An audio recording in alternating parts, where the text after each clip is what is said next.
समस्त को नमस्कार। ए भिडियो रे गोटे घटना विषय रे मुझे कहबा के चाहूचे। गोटे समाज रो सभा गोटे चलथिला आउ से समाज रो सभा रे जणे महिला आसिले आउ जहाँकर तांको स्वामी डेथ करि जाइथिले एवं से समाज पाखकू आसीथिले तांकर गुहारी जणाइबा पई से समाज रो। तो मु मध्य जाइथिली से समाज को एवं देखिली सब किछि जानिली आउ जेते बेले से महिला को मु देखिली तांको पाखरे गोटे 5-6 वर्षर झील हम आउ से आसथिले सांगरे आउ से महिला जड़े भाई आसथिले सांगरे समस्ते से महिला को अनौथिले आउ मु भी देखवा के तांको पाइली। तो मो संगे संगे एते पुरुष मानक मध्यरु से जड़े महिला आछंती कोन पाए आछंती बोली मु तांको पाखकू गली। तांको पाखकू मु जते बेले गली तांको मु पचारली जे तमरो कौन है। से महिला जनक कहले जे मोर आज्ञा स्वामी को मार देइचंती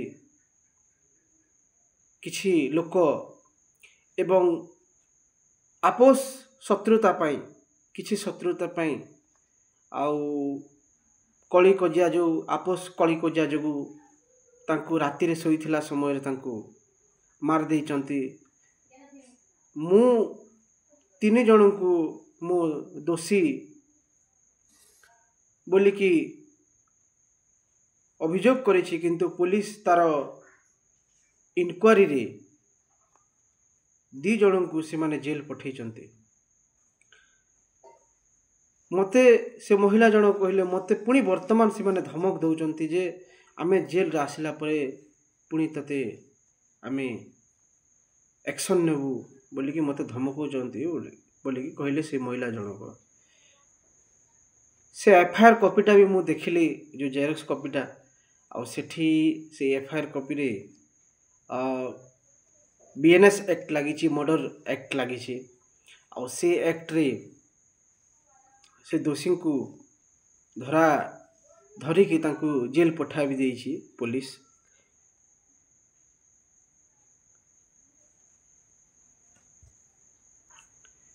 सबु जिनस मु देखिला परे सबु जिनस कहला परे से पुणी कहले जे मु एई मोर जो धमक दिया होचे मते मो समाज को मु जणेबी बोली कि से महिला जनक कहले। तो मु तांको बसैला परे गोटे दरखास्त लिखिली जे सभापति महोदय को दरखास्त लिखिली एवं सही दरखास्त सहित से मंच ऊपर गली जो सभा होतला सही मंच रे सभापति जनक थिले एवं विभिन्न समाजसेवी एवं मान्यगण्य व्यक्ति थिले। से मान्यगण्य व्यक्ति माने से महिला को एवं से छुआ को 4-5 वर्ष जो झील को तांको समाज को जो स्टेज ऊपर के नेले मंच ऊपर के नेले एवं तांकर जो दुख कथा से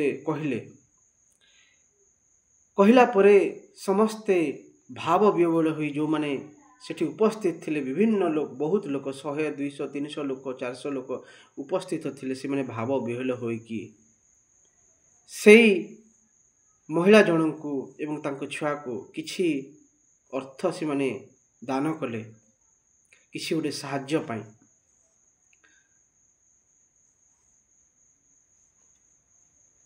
तो से माने किछि साहाय्य पाइले किछि आर्थिक साहाय्य से माने पाइले एवं से दरखास्त तांको पकटू समाज ग्रहण कला जे कोनोसी प्रकार भविष्य रे यदि समाज धमक देवे से जो अभियुक्त माने ताले आमे सेथिरे अछु बोली कि से माने प्रतिश्रुति देले समाज रो लोक माने।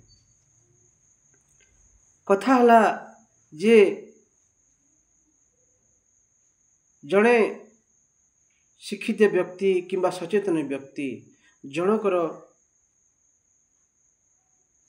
ଜଣଙ୍କର ଦୁଃଖ କିମ୍ବା ଜଣଙ୍କ ବିଷୟରେ ଟିକେ ପଚାରିଦେଲେ, ଟିକେ ଜାଣିବାକୁ ଚାହିଁଲେ, କାହାର ସାହାଯ୍ୟ ହେଇପାରିବ, କାହାକୁ ସହଯୋଗ ମିଳିପାରିବ।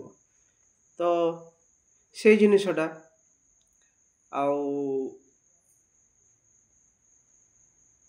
କିଛି ଛୋଟ ପ୍ରଚେଷ୍ଟାରେ କିଏ ତାର ଉପଯୋଗୀ ହେଇପାରିବ, ସେଇ ଜିନିଷ।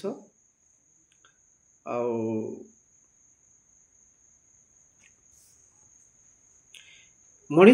ଆମେ ମଣିଷକୁ ଚିହ୍ନିବା। ପ୍ରଥମେ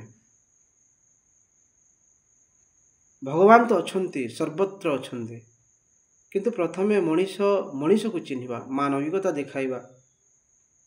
ଯଦି ଆମେ ଜଣଙ୍କ ପାଇଁ ଆମେ କିଛି ଗୋଟେ ବି କରିପାରିବା, ତାହେଲେ ହୁଏତ ଆଉ କିଏ ତାର ସାହାଯ୍ୟ ନେଇପାରିବା। ତ ସେ ମହିଳା ଜଣକ ଯିବା ସମୟରେ ଧନ୍ୟବାଦ କହିଲେ, ଆଉ ମୋତେ ବି ଖୁସି ଲାଗିଲା, ମୋତେ ବି ଠିକ୍ ଲାଗିଲା କି ହଁ, ଏଇ କାର୍ଯ୍ୟଟା ଠିକ୍ ହେଲା ବୋଲିକି।